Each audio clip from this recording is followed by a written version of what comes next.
ይሄ ህዝብ እኛን ከማመን ምን አማራጭ አለ? ምን አማራጭ አለ? ይሄን ሁሉ ዋጋ እየከፈልኩኝ እኔን ያላመነ ማን ሊያምን ነው? ከየት ሊመጣለት ነው? አቶ ልደቱ በፖለቲካ የመዋዠቅ እና አንዳንድ ጊዜም ሳይኮሎጂካል ዲሉዥን ነገር አለ መሰለኝ። በቃ የፈለገ ድክመት ቢኖርብን ችግር ቢኖርብን ዛሬ በትግሉ ግንባር ላይ የተገኘ ነው እኛ ነን። አርቲኩሌሽን ችግር አይታባቸውም ታውቅ አይመስለኝ። እዚህኛው ላይ ግን ከባድ ነጥብ የጣሉ ይመስለኛል። እኔን ከማመን ውጪ ምን ምርጫ እኔ ነኝ መስላችሁ የማለት ያክል በቃ ቅድም ያልኩት ዲሉዥን ውስጥ ናቸው የጀቱት።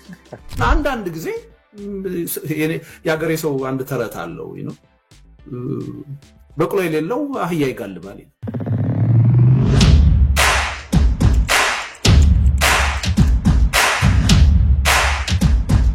ሰላም ጤና ይስጥልን ውድ ቤተሰቦቻችን እንዴት አላችሁ? ዘኢትዮጵያ ቻናላችንን እየተከታተላችሁ ነው። ጥላሁን አክሊሉና ማደገፋንን በወቅታዊ ፕሮግራማችን ተገናኝተናል። ከሰሞኑ አቶ ልደቱ አያሌው ሰፋ ያሉ ሐሳቦችን ይዘው ወደ ፖለቲካ መድረኩ ተመልሰዋል። የሚያነሷቸው ነገሮች አሉ። እነዚህን ጉዳዮች ጥቂት ለመፈታተሽ ነው የምንሞክረው። ከኔና ከጥላሁን ጋር አብራችሁን ትቆዩ ዘንድ የአክብሮት ግብዣችን ነው። ከኛ ጋር ሆኖ ጥላይ እንዴት ነህ? አለው ሰላም ነኝ እግዚአብሔር ይመስገን አለን። የአቶ ልደቱ አያሌውን ጉዳይ ጥቂት እናንሳ ብለን ነው። እንግዲህ አቶ ልደቱ አያሌው እንደሚታወቀው ረጅም ጊዜ በኢትዮጵያ ፖለቲካ ውስጥ ተሳትፎ እያደረጉ ያሉ አሁንም አክቲቭ ናቸው ብለን ከወሰድን እያደረጉ ያሉ ሰው ናቸው ብለን ማለት እንችላለን። በርካታ ጊዜ የራሳቸውን ሐሳብ ሲያንጸባርቁ እናውቃቸዋለንና አሁን ደግሞ ከቅርብ ጊዜ ወዲህ አንድ መጽሐፍም ጽፈዋል ለማስመረቅ ፕሮሰስ ላይ ነው ያሉት ሀገረ ካኦፒ የሚል እዛ መጽሐፍ ላይ ያነሳውት ዋና ሐሳብ በህዝባዊ እምቢተኝነት ስርዓተ መንግስቱን በ45 ቀን ወይም በ6 ሳምንት ጊዜ ውስጥ መቀየር እንችላለን የሚል ሐሳብ ነው ያነሳውት ብለው በተለያየ አማራጭ ሐሳባቸውን እየሸጡ ያሉበት ጊዜ ላይ ነው ያለው። ይሄንን ነገር እናነሳለን፣ ግን እንደው መለስ ብለን ብንፈትሾም ጥቂት የእሳቸውን የፖለቲካ ጉዞ ደስ ይለኛል። ኬት ተነስተው እዚህ እንደደረሱ ጥቂት እንደው ጥቆምታ ሰጥተን ለተመልካቾቻችን ብንጀምር ብዬ ነው። እንግዲህ ያው አብዛኛው ህዝብ ማለት አቶ ልደቱን ወይም ልደቱ አያሌውን ያውቃቸዋል። በኢትዮጵያ ፖለቲካ ውስጥ የነበራቸው ተሳትፎ ምን ያክል ሰፊ ዓመት ወይም ኦልሞስት ከ30 ዓመት በላይ እኔ ራሴ በግሌ አውቃቸዋለሁ። በፐርሰናሊ ማለት ነው። 2-3 ጊዜም ያው ኢንተርቪው እዚህ እንትን ጊዮን ሆቴል አካባቢ የነበረው የኢትዮጵያ ዲሞክራሲያዊ ፓርቲ ቢሮ እዛ ሂጃን አገራቸዋለሁ እና በጣም እንግዲህ ልደቱ አያሌው እንደሚታወቀው ከ80ዎቹ ጀምሮ በኢትዮጵያ ፖለቲካ ውስጥ ከመያድ ጀምሮ እና ከዛ ኢዴሃፓ የሚባል ኋላ ላይ ኢዴፓ የተባለው ማለት ነው እንደገና ቅንጅት ውስጥም ከዛ ተመልሶ እንደገና ወደ ያፓ ማለት ኢዴፓ በይበልጥ ሰው የሚያውቃቸው በኢዴፓ ነው። እሳቸው በተለይ በ1997 ምርጫ ላይ እንግዲህ ዛሬም ድረስ ስማቸው ይነሳል። ስማቸው የሚነሳው ልደቱ በመልካምነት ሳይሆን በእንትን ነው። ለዚህ ለቅንጅቱ የአራት ፓርቲዎች መቀናጀትን በተመለከተ ውጤታማ እንዳይሆን ያድርገዋል። የስራ አስፈጻሚ ወይንም የቅንጅትን እንትን ኮንፍሊክት እንዲፈጠር አድርገዋል። በአመራሮች ባጭሩ የእሳቸው ፓርቲ ኢዴፓ አፍንግጦ በወጣበት ሁኔታ ነው እንግዲህ ቅንጅቱ ላይ ይሳካ ይቻላል ማለት ነው። ዞሮ እሳቸው ግን አይቀበሉም። ይሄን አይቀበሉም። ይሄን ነበር ባለ የዛሬ 98 ዓመተ ምህረት ያነጋገርኳቸው። እሳቸው ምንም ስህተት እንደሌለባቸው ተጠያቂዎቹ እነዛ የነበሩት አመራሮች ኢንጂነር ኃይሉ ሻውል፣ ፕሮፌሰር ብርሃኑ፣ ዶክተር ኃይሉ አራያ መሳሰሉት በወቅቱ የነበሩት አመራሮች እንጂ እሳቸው ጥፋተኛ እንዳልሆኑ ነው የተናገሩት። ዞሮ ኢትዮጵያ ህዝብ በጥቁር እንትን ነው የሚያውቃቸው። ማለትም ልደቱ ክደቱ የሚል ስም ሰጥቷቸው ከካህዲነት ጋር እና አቶ ልደቱ የሚለውን አቶ ክደቱ በሚል የሚናገሯቸው ዛሬ ድረስ ጥላቻ ያላቸው ሰዎች አሉ ለእሳቸው። ልደቱ ስትል ተዋይ ጮርባሪ ካህዲ በሚል ነው የሚገልጻቸው ሰው። ይሁንና ከ97 በኋላ እንግዲህ በነበረው የኢትዮጵያ ፖለቲካ ማለት ወደ ላይ ወጥቶ እንደገና ወርታቸው ወረደበት 97 እና በወቅቱ በጠቅላላ የቅንጅት አመራሮች ሲታሰሩ እሳቸው አልታሰሩ፣ ቀጥታ ፓርላማ ነበር የገቡት። እኔ ከምደግፍላቸው እንትን በ97 ውስጥ እንግዲህ የመዋሃድ አለመዋሃድ ማለት ፓርቲውን ወደ ቅንጅት ሌጋል እንዲሆን ወይም ህጋዊ እንዲሆን የማድረግ ሁኔታን አክሽፈዋል የሚለውን እሱን እንተውና ፓርላማን ንግባ ብለው ያሉት ነገር ትልቅ ነጥብ ነበር። ያንን ነው የተከላከሉት ኢንጂነር ኃይሉ እና ፕሮፌሰር ብርሃኑ ሌሎችም ብርቱካን። በተለይ ቅንጅቶች እሳቸውን ከቦታ አንስተው ብርቱካንን ያስቀመጡት እንግዲህ ብርቱካን ሚደቅሳን ያም ነው ትንሽ ያን ሁሉ ትግል ውጤት አምጥተው እሳቸውን ከአመራርነት ማስወገድ ሲያስወግድ ነው እሳቸው በጣም አኩርፈው ፓርቲው እንዳይዋሃድ የሚያደርጉት የሚባል ነገር አለ። ይሁን እንጂ 97 ዓመተ ምህረት ቅንጅቶች ወደ ፓርላማ ቢገቡ የኢትዮጵያ ፖለቲካ አሁን ያለው ሁኔታ በጣም ለውጥ ይኖረው ነበር። አንደኛ ኢህአዴግ አዲስ አበባን አጣ ማለት ቀላል አይደለም። ዛሬም በቁጭት ሰዎች የሚናገሩ ሰዎች አሉ። ያ በኢትዮጵያ ፖለቲካ አጠቃላይ ፕላትፎርም ላይ ከባድ ከፍተኛ ለውጥ ያመጣል። ኢህአዴግ ከዛ በኋላ ስንት ዓመት ቀጠለ? 10 ዓመት ነው የቀጠለው እኮ አይደል እንዴ? ከ97 እስከ 2007 እስከ 2008 ወደ 10 ዓመት በላይ ቆየ። ከ10 ዓመት በላይ ቆየ። አይ አዲስ አበባን ቢይዙ ኖሮ ፓርላማ የሚገቡና የአጠቃላይ የፓርላማውንም ስፕሪት ቀይሩት ነበረ። አዲስ አበባን የማስተዳደርም ሌጂቲሜሲ ይኖራቸዋል። አጠቃላይ የኢህአዴግን እንትንም በቃ ከጫውታ ውጭ ያደርጉት ነበር። የኢህአዴግን የፖለቲካ የበላይነትም ከጫውታ ውጭ ያደርጉት ነበር። ዲሞክራሲውም ወደ ላይ ወጥቶታች ከሞራል ይልቅ እንደገና አክሰለሬት ያደርግ ነበር። የተሻለ እንትን ይሆን ነበር። ግን ቅንጅቶች አንገባም፣ ጠቅላላ በኢትዮጵያ ያሸንፈናል አንገባም በሚል አኩርፈው ወይም ህዝባዊ ቢተኝነትን ህዝባዊ ቢተኝነትን የተፈጠረው በቅንጅት ነው። አሁን ዛሬ አቶ ልደቱ ከ20 ዓመት በኋላ ህዝባዊ ቢተኝነት እንደገና በኢትዮጵያ ውስጥ ለማምጣት እንት የሚሉት ያንን ነው። ግራው ማለት ፋውንዴሽኑ ወይም መነሻ እንትኑ የህዝባዊ ቢተኝነት በ1997 ምርጫን ተከትሎ ኢህአዴግ ያው በርግጥ ምርጫው ተጭበርብሯል። ግን በተጭበረበረው ምርጫ ራሱ ያገኘውን አጋጣሚ መጠቀሙ ጥሩ ነበር። ለቀጣይ ምርጫ እንትን ይኖርሃል ብዙ ኦፖርቹኒቲዎች ይነበሩታል። ግን እነሱ ባለመግባታቸው የተፈጠረው ነገር ያው የምታውቀው ነው። ማንኛውም ሰው የሚያውቀው ነገር ነው። በዚህ ሁኔታ ላይ እንግዲህ አቶ ልደቱ በርግጥ ፓርቲውን እንዳይዋሃድ አድርገዋል፣ ወደ አንድነት እንዳይመጣ አድርገዋል ወይ? ማህተም ከልክለዋል ነው የተባለው። እንግዲህ ማህተም በኪሳቸው ይዞሩ ነበር። አዎ ማህተም እንዳይ እሱን እንግዲህ አሉባልታ ነው የሚሆነው። አሁን አቶ ልደቱ ከዛ ጊዜ ጀምሮ በኢትዮጵያ ውስጥ የተፈጠረው ጥቁር እንትን ገጽታቸው ዛሬም ድረስ ተሽሯል ብለን የምትለው አይደለም። ምክንያቱም ልደቱ ለወጣቱ ተብሎ እንደገና ልደቱ ክደቱ ወደሚል ማንነት ነው ያመጣቸው። ራሳቸውንም ከፖለቲካ ጫወታ ውጪ እንዲሆን አደረገ። ከኢህአዴግ ጋር በሚስጥር 10 ሚሊዮን ብር ተቀብሏል ከአቶ በረከት የሚለው በስፋት ተወራ። ይቀበሉ አይቀበሉ እንግዲህ ምን ጀስቲፋይድ የሆነ ነገር ወይም ትክክለኛ ማስረጃ የለም። ግን ያ ነገር ተወራ። በቃ ኢትዮጵያኖች ሸጠዋል ወይም ያን አምኖ ድጋፍ የሰጣቸውን ህዝብ አታሏል ወደሚል ነው ክደቱ የሚለው ስለመጣው ዞሮ በፖለቲካ ውስጥ የጣሉት ነጥብን በዛው አልጠፉም። አንድ የሚደነቁበት ሌላው ደግሞ ይሄ ነው። ገብቷል። በዛ ህዝብ ጥላቻ አንድ የሰው ጥንካሬን ታይባያቸዋል። ገብቷል። እዚህ ጋር ምጠላውንም ሰው ቢሆን የምታደንቅበት ነገር አለ አይደለ? ምንድነው እንግዲህ ደንግጠው ወይም ኢትዮጵያ ህዝብ እንደዚህ አምሮ ተቃውሞኛል በሚል አልሸሹም። ከፖለቲካው ቀጠሉ። እየተጠሉ እየተሰደቡም ቢሆን ቀጠሉ። እዛው ቪዴፓ ውስጥ ለብቻቸው ፓርቲው 98 ምን በደንብ አግኝቻቸዋለሁ 99 2000 ዓመተ ምህረትም ከና ሙሼ ሰሙ ጋር አንድ ላይ ነበሩ። እነ አብዱራህማን የሚባሉ ፓርላማ ላይ የገባው እነ መስፍን የሚባሉ የፓርቲው አመራሮች ነበሩ። ሌሎችም ከዛ በኋላ እያለ ተንገራገጨ። 2002 ምርጫ ሲካሄድ በኢዴፓ ተሳትፎ ነበር። እሳቸውን ፓርላማ እንደውም 5 ዓመት የነበራቸውን ቆይታ እናስታውሳለን። የ98 ፓርላማ ከዛ በኋላ የአቶ ልደቱ ያው የፖለቲካ ፍልስፍናቸውን አሳድገው ትዝ ይልህ እንደሆነ ሶስተኛ አማራጭ ብለው አመጡ። ሶስተኛ አማራጭ ምንድነው? ሎያል ኦፖዚሽን፣ ታማኝ አማራጭ፣ ታማኝ ተቋሚ የሚባለው ማለት ነው። አሁን ታማኝ ተቋሚ በእርግጥ ይሄ በምዕራቡ ዓለም ያለው የኦፖዚሽን ፓርቲ ሶስተኛ አማራጭ ሎያል ኦፖዚሽን ከሚለው ይልቅ ማዕከላዊ መንገድ ይሄ ጽንፈኝ ብሔርተኛም ስትሆን የብሔር ፖለቲካንም የሚያራምዱ ነው የዜግነት ፖለቲካም ይሻላል የሚሉት ጽንፍ የያዙትን ትተው ሁለቱን ያማከለ አሁን ከዚህ በኋላ የብሔር ፖለቲካ ተነቅሎ ይጣልም አይልም፣ ደግሞ የሚያስፈልገው የዜግነት ፖለቲካ ብቻ ነውም አይልም።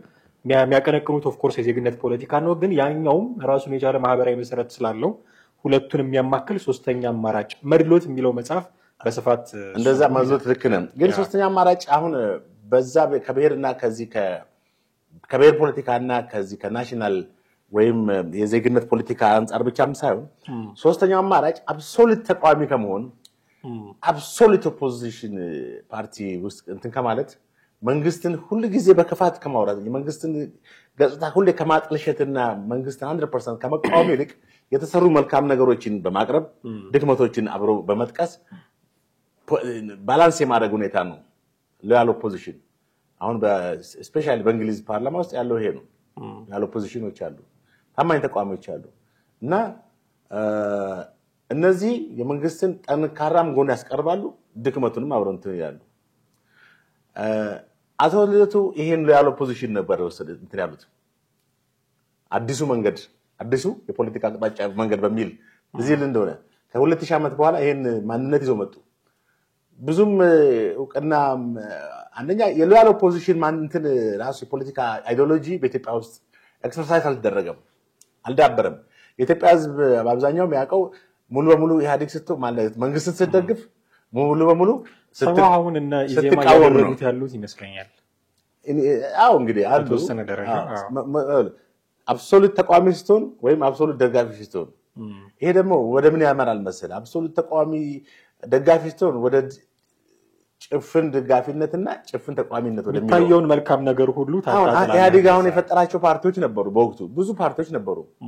አጠቃላይ ወደ 60 ምናምን ፓርቲዎች እኮ ኢህአዴግ የፈጠራቸው ናቸው። ዛሬም ድረስ ተንከባለው አሉ። አሁንም አይደል እንዴ በኢትዮጵያ ምርጫ ቦርድ የመዘገባቸው 65 ነው 60 አካባቢ ፓርቲዎች አሉ።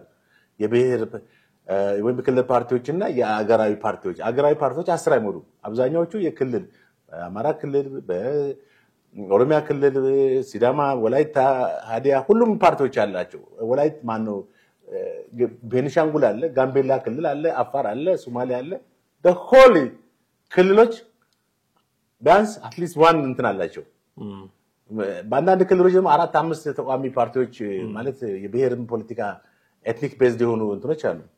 እና የአቶ ልደቱን እንትን ስንመጣ እንግዲህ መነሻቸው እንዴት እንደሆነ ከሞላ ጎደል አይተናል። በይበልጥ ግን እሳቸው አንደኛ 97 ሁለተኛ ደግሞ በኢህአዴግ ሊወድቅ ሲል ጠቅላይ ሚኒስትር አብይ ከመምጣታቸው በፊት በመንግስት ሚዲያዎች የቀረቡ አናሊሲስ ፖለቲካል አናሊሲስ ሰጡ እንደነበር ታስታውሳለህ። ይሄም አንዳንድ ኮንስትራክቲቭ የሆኑ ነገሮችን ይናገራሉ። ገንቢ የሆኑ የፖለቲካ እውቀት አላቸው። በእርግጥ ኦፍ ኮርስ ፖለቲካ እውቀት አላቸው፣ ማንም አይክደውም። አሁን የእውቀት ጉዳይ ሳይሆን እውቀት ብቻውን አይሰራም።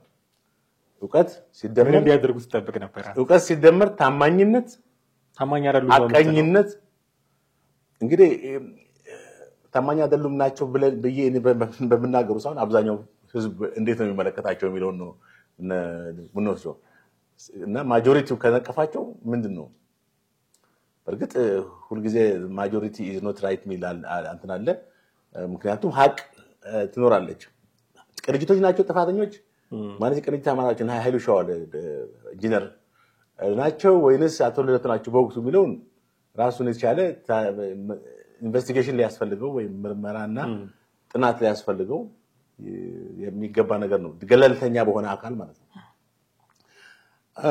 ግን እዚህ ጋር አሁን በ2002 ምርጫ በኋላ በሚዲያ እየቀረቡ በጣም በፋና ቴሌቪዥን በኢትዮጵያ ቴሌቪዥን እየቀረቡ እንደ አንድ ፖለቲካ እንትን ኮሜንት ያደርጉ ነበር። በወቅቱ እኔ በደንብ እከታተላቸው ነበር። ጥሩ ሆነ ለሀገሪቷ የሚጠቅም ነገር ይናገራሉ። እሳቸው ፖለቲካ አስተሳሰብ ማለት አገሪቷ ልትመራት ወይ ልትከተለው ይገባል ያሉት ፖለቲካ ሰላማዊ ፖለቲካ ትግል ሰው እንደመሆናቸው መጠን ማለት ነው። እና አሁን ደግሞ እንግዲህ ጠቅላይ ሚኒስትር አብይ ከመጡ በኋላ የነበረውን ሁኔታ እናስታውሰዋለን። ከማን ጋር ከጃዋር ጋር ሆነው የዚህ መንግስት ሌጂቲሜሲው መስከረም 30 ያበቃል። ከዛ በኋላ መንግስት አልባነት ነው በሀገሪቷ ያለው ምናምን ያም ብዙ ተብሎበታል። በተለይ አሁን ወደ ውጭ ሀገር ከሄዱ በኋላ እንግዲህ በዚህ ከዚህ መንግስት ተቃዋሚ ጋር አባል ማነው ግለሰቦች ጋር ከነ አቶ ከጃዋር መሐመድ ጭራሽ በፖለቲካ አመለካከት ተቃርኖ ከነበራቸው ሰዎች ጋር ተሰብስበው የሀገር ተቆርቋሪዎች ምናምን የሚል ስብስብ ከወራቶች በፊት በምን መረብ ነው የበይነ መረብ እንትን ነው ሰልፍ አድርገዋል። ሰልፍ በይነ መረብ ሰልፍ ህዝባዊ ሰልፍ በይነ መረብ ህዝባዊ ሰልፍ በሚል በኢንተርኔት ማለት ነው ተቃውሞ ለማድረግ እሳቸው አቶ ማነው ጀዋር ይሄ የኦሮሚያው ማነው ስሙ ጃልመሮ ህዝቅኤል በቃ ጭራሽ በውጭ ጉዳይ ሚኒስትር የነበሩት አቶ አማራ ክልል መስተዳድር የነበሩት አቶ ገዱ እንግዲህ እነ ለማ ሁሉ አሉ አይደል? ለማም አለ የዚህ ውስጥ ብዙ ፓርቲሲፔሽን የላቸውም። እሺ ዞሮ ፓርቲሲፔሽንስ ባይኖራቸው መደገፋቸው አይቀርም ከውጭ ነው ማለት ነው። በከረጅም ጊዜ በኋላ የህዳሴው ግድብ ሲመረቅ ካስተላለፉት መልእክት ውጪ ብዙም አያሌሉ ምሳቸው ተማማርታን እንተዋቸው። እሺ ነገዱ ግን አሉ ኦፍ ኮርስ በዚህ እንትን ውስጥ አቶ ልደቱ ነገዱ እና ከነዚህ ሁሉ ጎልቶ አሁን በዚህ መንግስት ላይ ሐሳብ እያሰጣ ያለው እንትን እያለ ያለው አቶ ልደቱ ነው። አሁን በቅርቡ ከትናንትና ወዲያ ነው ከ3 ቀን በፊት ከመሳይ ጋር ኢንተርቪው ቆይታ ነበራቸው። አዎ እና በ45 ቀን መንግስትን እንገለበጣለን ነው ማለት በህዝባዊ ቢተኝነት። አዎ እቺን 45 ቀን እንዴት ቆረጣት የሚለው ራሱ ጥያቄ። ለምን አንድ ወር አላለም ለሁለት አላለም 45ቷ ምንድነች? እሱ ካልኩሌት ያደርጋት ነች። ኦኬ አየህ ምን ያክል ትክክለኛ ነው ወይ ቫሊዴሽን አለው 45 ቀን ብለ መንግስትን ኦኬ ህዝባዊ አመጽ ሊነሳ ይችላል በሆነ ጊዜ ግን ቀኑ መወሰን ይችላል። ይሄ በዚህ በ2 ወር ጥላለን በ3 ወር ጥላለን በ45 ቀን ጥላለን ተብሎ ሊመወሰን ይችላል አይቻልም በጭራሽ። መነሳቱ አንድ ነገር ራሱን የቻለ ይሆናል አይሆንም የሚለው እኔ ማንሳት እንደው ቢነሳ ህዝባዊ ቢተኝነቱን ማንሳት ይችላሉ ወይ ራሱ የሚል ጥያቄ ነው። እንግዲህ 45 ቀን ላይ ከመግባታቸው እሳቸው ከጀርባ ሆኖ ህዝባዊ ሞቢላይዝ የማድረግ መጽሐፍም ጽፈዋል። መጽሐፉ ምንድነው አልከኝ? አገር ካውፒ ነው።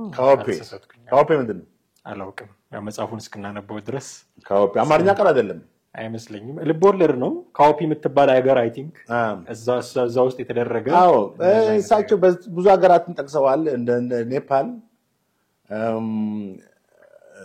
በህዝባዊ ቢተኝነት የወደቁ መንግስታትን እነ ሊቢያን ሁሉ ጠቅሰዋል። እንዴ እነ ግብፅን ጠቅሰዋል። እሺ ግብፅ ጥሩ ነው በህዝባዊ ቢተኝነት ወይም ፕሮቴስት ተደርጎ በአረብ ስፕሪንግ ሙባረክ ወርደዋል።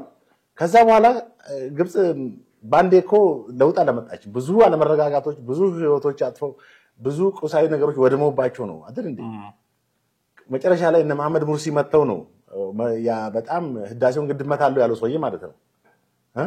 ራሱ የሙስሊም ብራዘር ሱዱን እንደገና በሚስጥር አክራሪነትን በግብፅ ሊያስፋፋ የተዘጋጀ ሰው መሆኑን ነው ፕሬዚዳንት አልሲሲ የጦር ኃይሎች ኤታማዦር ሹም ነበሩ የግብፅ።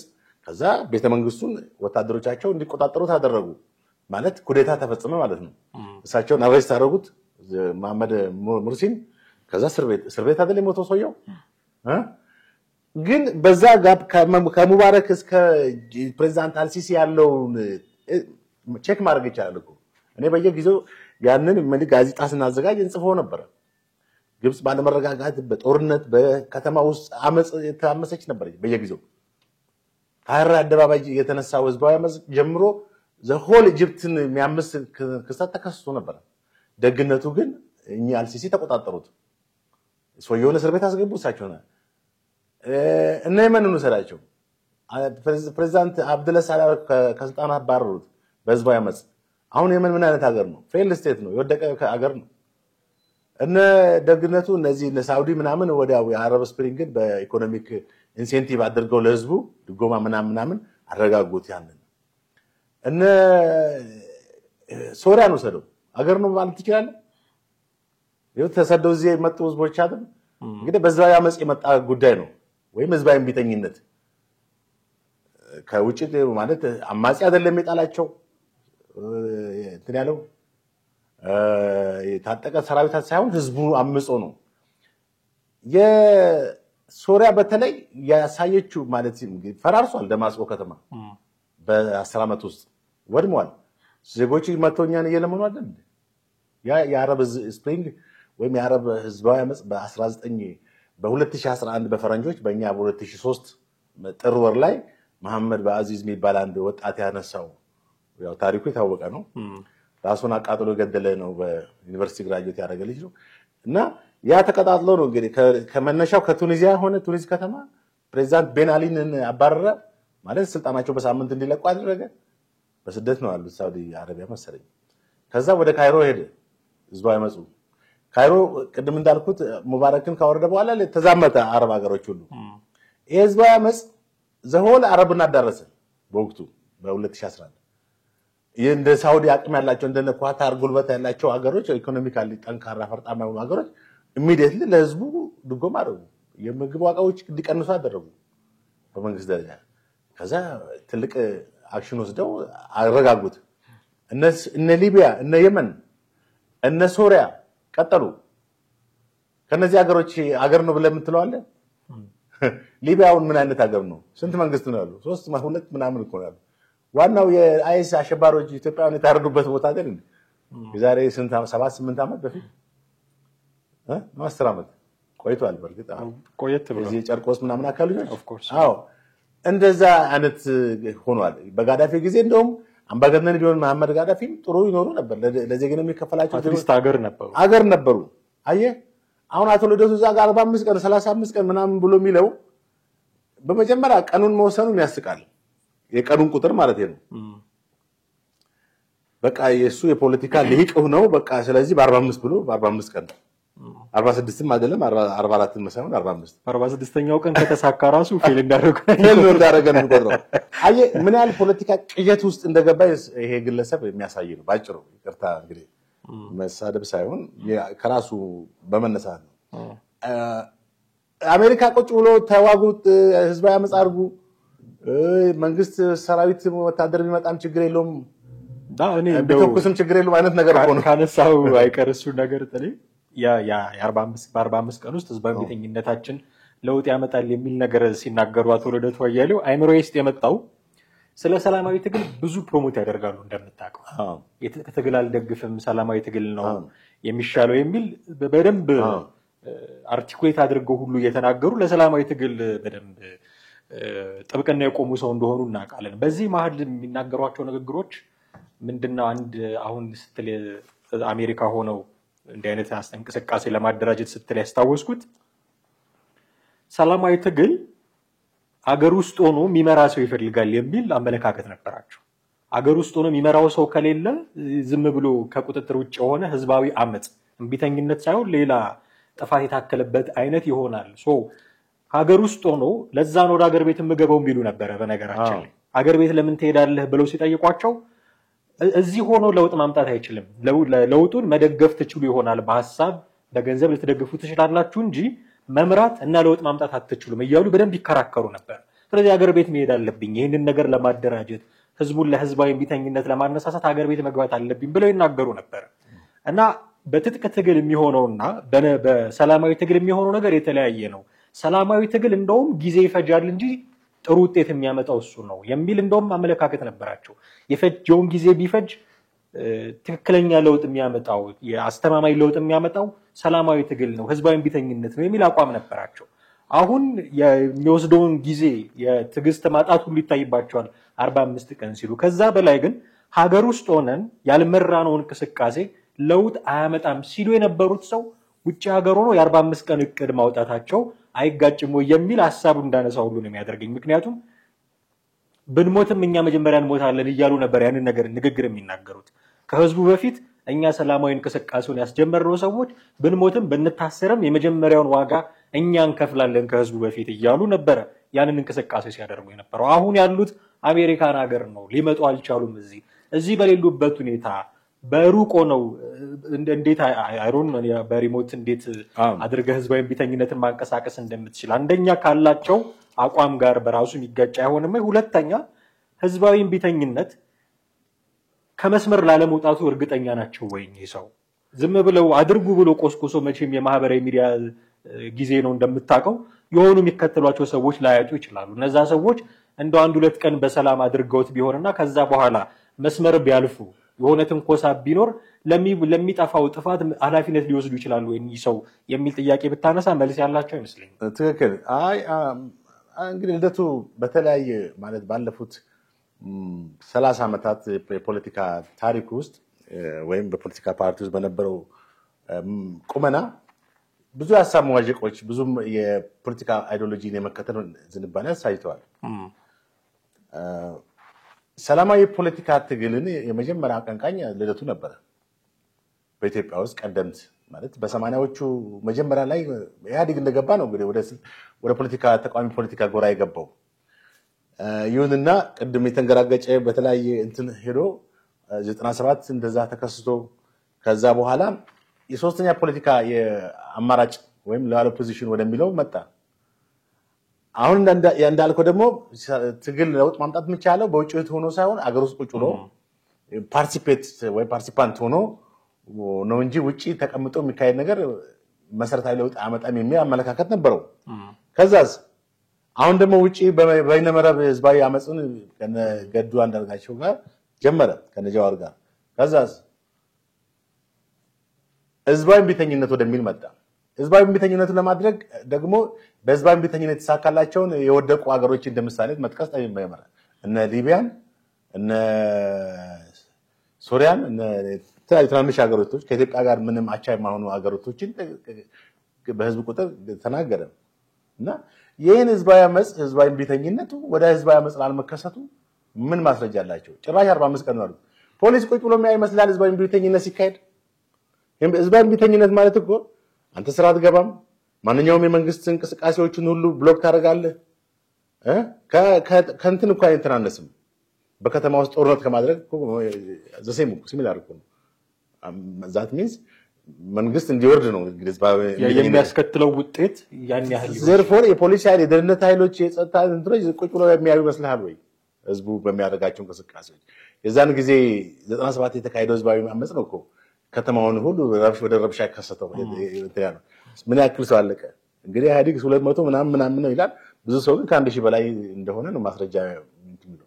በየሰፈሩ ብዙ ሰው ተገሏል። ራሳቸው ቅንጅት አመራሮች ተሰብስበው ነው ዘብጥያ ነው የወረዱት ከያሉበት። እና ህዝባዊ እምቢተኝነት ዝም ብለህ ህዝባዊ እምቢተኝነት ስለፈጠርክ የምታመጣው ነገር የለም። መንግስት አንተ ህዝባዊ እምቢተኝነት ስታደርግ መንግስት በርታ ብሎ ቢል ይመስላል ወይም 45 ቀን ሲሞላ ነው ወርደው ብሎ ልደቱ እንዳስቀመጠው ቀን የማይሆን ነገር ነው። አቶ ልደቱ በፖለቲካ የመዋዠቅና አንዳንድ ጊዜ ሳይኮሎጂካል ዲሉዥን ነገር አለ መሰለኝ። የተጨረበረ እንትን ማለት አሁን ፖለቲካ ውስጥ አንድ ጊዜ ገብቻለሁ፣ ስለዚህ ኢሜጅን ማስተካከል አለብኝ፣ በኢትዮጵያ ውስጥ ተሰሚነቴ አሁንም አልጠፋምና ያንን ማድመቅ አለብኝ ወደሚል አስተሳሰብ ያላቸው ይመስለኛል። እና የፖለቲካ ኪሳራቸውን ለማካካስ ወይንም የፖለቲካ ፌል ያደረጉባቸውን ነገሮች እንደገና ራሳቸውን በራሳቸው ኮምፐንሴት ለማድረግ ኮምፐንሴሽን ወይም ኮምፐንሴሽን ኦፍ ፖለቲክስ የመጡ ይመስለኛል። አሁን በአዲስ አመጣጥ እሳቸው አሁን ህዝባዊ አመጽ እምቢተኝነት ብለው በዛ አሜሪካ ሀገር እኔ መሳይ አጠያየቅ ራሱ እኔ ሆን ብሎ የሆነ ዘደኛነት አይነት ወይም የሴራ ጥያቄዎች ነው ነጥብ እንዲጥሉ ኖ እሱ የዚህ መንግስት ተቋሚ ሆኖ የለ ይሁን መቃወም መብቱ ነው ማንም ሰው። እኛም ደጋፊዎች አይደለንም የዚህ መንግስት አብሶሉት ተቋሚም ሎያል ፖዚሽን ሎያል ጋዜጠኞች ነን። ሶስተኛው መንገድ ላይ ነን ማለት የመንግስትን ድክመቶች እናወራለን፣ ጠንካራ ጎኖችንም አብረን ጀስት ፓራል ወይም ኮንከረንት በሆነ መንገድ እንናገራለን። አሁን በህዝብ ዘንድ የመነጋገሪያ አጀንዳ የመሆን ሳይኮሎጂካል ጉዳይ እንዳለ ነው ማስበው። አቶ ልደቱ ላይ የተጨበረበረ ማንነት ተፈጥሯል ይመስለኛል። ከ97 ወዲህ በኢትዮጵያ ህዝብ የመጠላት እንትናቸው እንደገና በአዲስ መልክ መጽሐፋቸውም እንግዲህ ከዚሁ የተነሳ ነው። የእል ፖለቲካ ውስጥ ገብተዋል። አሁን ማስቀምጥ አባዜው ላያቸው ላይ ሰፍሯል መሰለኝ ይመስለኛል። እና በመጀመሪያ እንዳልኩ ነው እሳቸው አይደለም ማንኛውም ሰው በአሁኑ ሰዓት ኢትዮጵያ በዚህ ይሳተፋል ወይ በህዝባዊ እምቢተኝነት? በእርግጥ አሁን ሰው የሚፈልገው ምንድነው? በአገሪቷ ላይ ሰላም እንዲኖር ተረጋጋ ወጥቶ መስራት ይፈልጋል ኢትዮጵያ ህዝብ። መንግስት የሚጠይቀው ምንድነው? ሰላም እንዲያመጣለት ኢኮኖሚው በጣም እንዲያረጋጋለት በቃ አሾቆታል ህዝቡን ጀርባው ላይ የኑሮ እንትኑ እንትን ብሏል ከብዶታል ዛሬ መሰረታዊ የምግብ ምርቶች አንስቶ ብዙ ነገሮች በቃ መግዛት በማይችልበት ደረጃ ነው የኑሮ ሁኔታ ያለው ጫናው ከባድ ነው እና እነዚህ ነገሮች መንግስት ቢያደርግለት አብይ 100 ዓመት የሚግዛ ምንም ይዛ አይገባም ኢትዮጵያ ህዝብ ፓርቲው እኮ አሁን የደሞዝ ማሻሻያ ምናምን እኮ የሱ ፓርት ነው ጋርደን የሚያስመርቅ ምንም የሚያስመርቅ አረንጓዴ ልማት ምናምን እሱ ሳይሆን ኢትዮጵያ ህዝብ የሚፈልገው በአሁኑ ሰዓት መሰረታዊ ሸቀጦች ዋጋ መቀነስ ኑሮ የቤት ክራዩን ምናምን የመሳሰሉት ነገሮችን ቢስተካከል ስለ ፖለቲካ ማውራት የማይፈልግም ሰው አቶ ልደቱን አይደለም አቶ ማንንም መስማት አይፈልግም እንደዛ ነው ሪያሊቲውን እኮ ነው ማለት አሁን ተጨባጭ ሁኔታ እኮ ነው ሰው እኮ ሳይሽቶታል ፖለቲካ በቃ አይሰማም እኮ በተለይ ወጣቱ ምን ይሰማል ስለ ኳስና ስለ መዝናኛ ነገሮች እንድታወራልን እንፈልገው ምክንያቱም በፖለቲካ ውስጥ የመጡትን ጠባሳዎች ያቃቸዋል ማንንም የትኛውን ፖለቲከኛ በኢትዮጵያ ውስጥ የተሻለ ነገር የለውም በታሪክ እንደው ምን አንተ ባልከው ደረጃ እናስታመው ካላልን በስተቀር ጉዳዩ አጨርባሮች ናቸው ብዙዎቹ ያን ትላንት ያሉህን ዛሬ የማይደግሙ ናቸው አጨርባሪነታቸው እኮ ምልህ እኛ ስላልን ሳይሆን የኢትዮጵያ ህዝብ ያቃቸዋል እምልህ ምንድነው ቃል የገቡልህን ነገር የማያደርጉ ናቸው አንድ 97 ላይ ወይ ተባበሩ ወይ ተሰባበሩ በሚል አንድ ጊዜ ታች ነበር ተዋሃዱ ስትል ይበተናሉ የፓርቲ አመራሮች የፓርቲ እንትኖች በአመራር ወይም ኃላፊነት ግጭት ውስጥ ይገባሉ ፖለቲካን እንደ አገራዊ አጀንዳ ማለት አንድ ፖለቲከኛ እንግዲህ አገርንም ቀይራሉ አይደል የዙን መሰረታዊ ማህበራዊና ኢኮኖሚያዊ ለውጥ አመጣለው አገሪቷን ወደ ተሻለ እድገት ምናምን ነው ብሎ የሚያስቡ እነሱ ግን መጀመሪያ እንጀራቸውን ነው ይሄም ራሱን የቻለ ችግር ነው ተዋሃዱ ይባላል ሲበተኑ ታዋለ ለመዋድ እኛ ይዛኔ ጋይጻ መግለጫ ጠርተው ፓርቲ ገሌና ፓርቲ ገሌ ተዋሃዱ ብለን ስንሰራ ተባትነዋል ወርሳይ ሞላ አሁንም ዘሴም እንትን ነው የምትመለከተው ከፓርቲዎች በየቀኑ ሰዎች ምርጫ ሊደርስ ሲል ሲዋሃዱ ምናምን ታያለ በምርጫ ማግስት መልሰው ስለዚህ በፖለቲካ ውስጥ ብዙ ሰው ተስፋ ቆርጧል ባጭሩ በኢትዮጵያ ፖለቲካ ውስጥ ተስፋ ቆርጧል ምክንያቱም ካየው ነገር ነው ከ97 ብቻ አይደለም በ2002ም እኮ የተከሰቱ ብዙ ነገሮች አሉ በፓርቲዎች መካከል ሰማያዊ ፓርቲ የሚባል ነበር ታስታውሳለህ ከንቱኑ ጋር ከማን ነው ጋር ተዋህዶ ነበር ከየሆነ ብቻ ረስቷል ነው ያለው ከማን ጋር ነበር ከማያድ ጋር መሰለኝ አሁን በምን ላይ እናት ፓርቲ ምናምን ቆቅርብ ካቻ ምናምን ውደት ፈጽሞ ነበር ታዲያ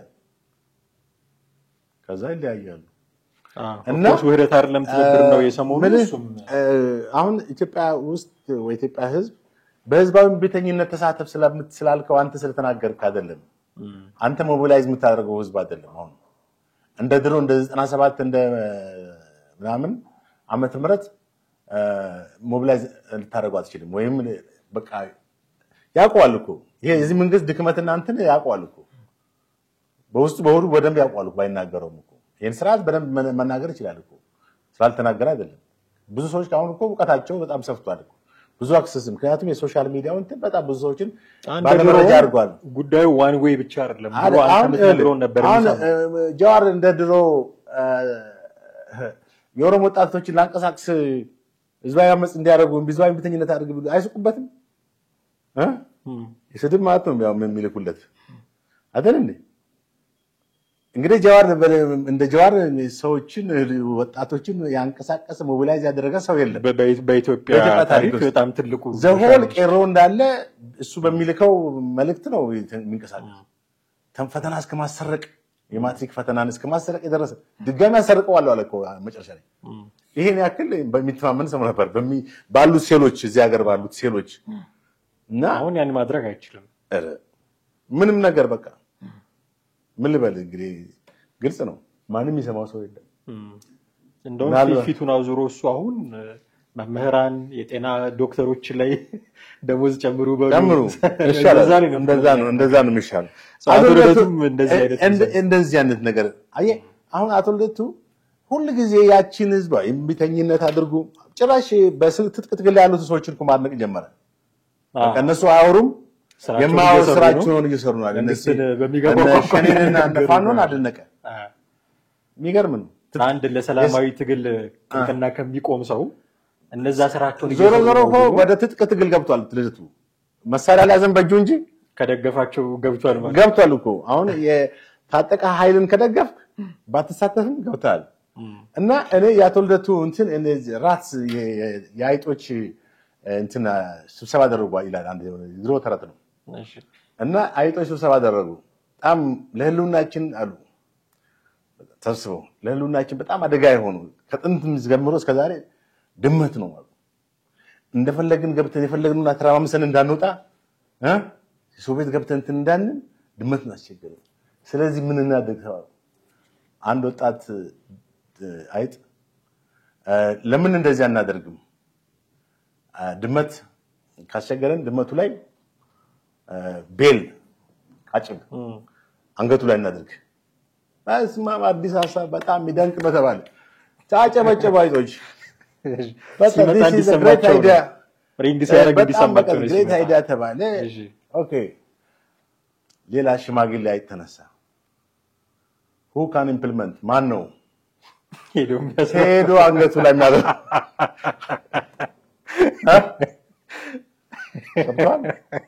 ማን ነው ሄዶ አንገቱ ላይ ያለ።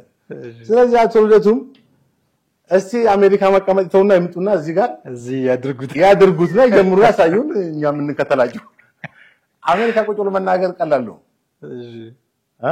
ድመት ላይ ቃጭል አስገባ እንዳለው እንደዛ ቃጭል አስገቡ ማለት ቀላል ነው ማስገባቱ ነው። እዛ ሆኖ ቢተኛ አሁን ታጠቅ ተዋጋ ብሎ ማለት ቀላል ነው። አሜሪካኑ መልእክት በእንትን በአፍን የምታስተላልፈው እዚህ መተ ግን ያ ነው በቃ ብቃት ማለት ገዛኔ አትሊስት ተከታይ ባታገኝ እንኳን ትክክለኛ አገር ውስጥ እንዳልገባ ትክክለኛ የሚል ምላሽ ነው የሚሰጡት። ይሄንን ሲሰሙ ማውቂያ እንዲሆነን ግን አንድ ነገር እናንሳ።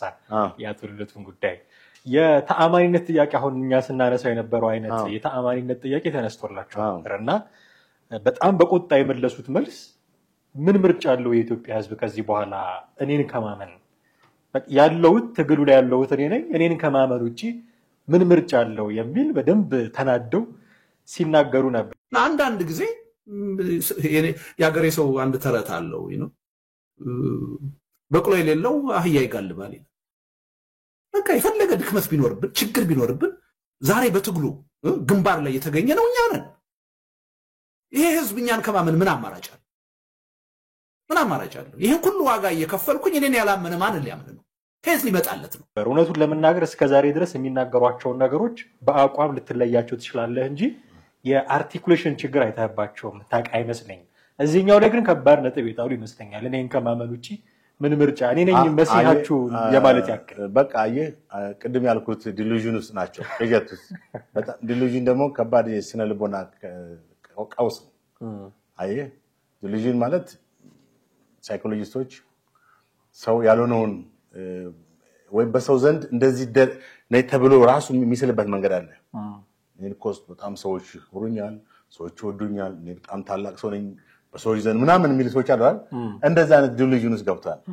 በኢትዮጵያ ፖለቲካ ውስጥ እሱ የለውጥ ፈርቀዳጅ የለውጥ እንትን ፊታውራሪ እና ኢትዮጵያን ፖለቲካ ቀማሪ ዋና አክቲቪስት በቃ አርጎ ራሱን ቁጭ ብሏል። አሁን ምክንያቱም ኢትዮጵያ እኔን ከመስማት ውጪ ምን አለው? አክቲቪትም አለበት እዚህ ጋር አደገኛ አክቲቪት። ምክንያቱም የትዕቢት ቋንቋ ነው። ትዕቢት ደግሞ መጽሐፍ ቅዱስ እንደሚለው ውድቀትን ትቀድማለች ይላል እና የሚከተለው ውድቀት ነው። አሁን እሳቸው ቅድም እንዳልኩት አይጦቹ who can put the bill ማን ያርጅ ያስቀምጣል። እሳቸው እዚህ መተው መታገል አንድ ለውጥ ነው። ከዛ ውጪ ግን ለውጥ ባይመጣም ትክክለኛ ናቸው ብለን የምትወስደው ነው። ከዛ ውጪ ግን ኢትዮጵያ ሕዝብ እኔን ከመስማት ውጪ ምን ያደርጋል ብሎ ማለታቸው መስመሩን ለቀዋል መሰለኝ። ከፖለቲካ አስተሳሰብ ወደ ሳይኮሎጂካል ቀውስ ውስጥ የገቡ እንዳልከው የእልህ ፖለቲካ ውስጥ ናቸው። ብዙ እንትኖች ራሳቸው ላይ የተንገጫገጨ ያለ ይመስለኛል። ገባ? ይሄ ደግሞ የሚታከመው በሳይኮሎጂስቶች ነው እንጂ በምርጫ ቦርድ አይደለም። በምርጫ ቦርድ አይደለም። በጣም አመሰግናለሁ።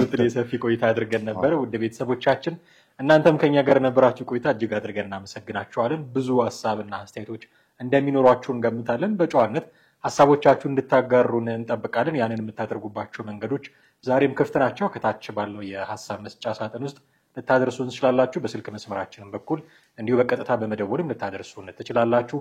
ይህንን ሁሉ ስለምታደርጉ ግን እጅግ አድርገን እናመሰግናችኋለን። የዛሬውን ፕሮግራም እዚህ ላይ አብቅተናል። ጤና ይስጥልን።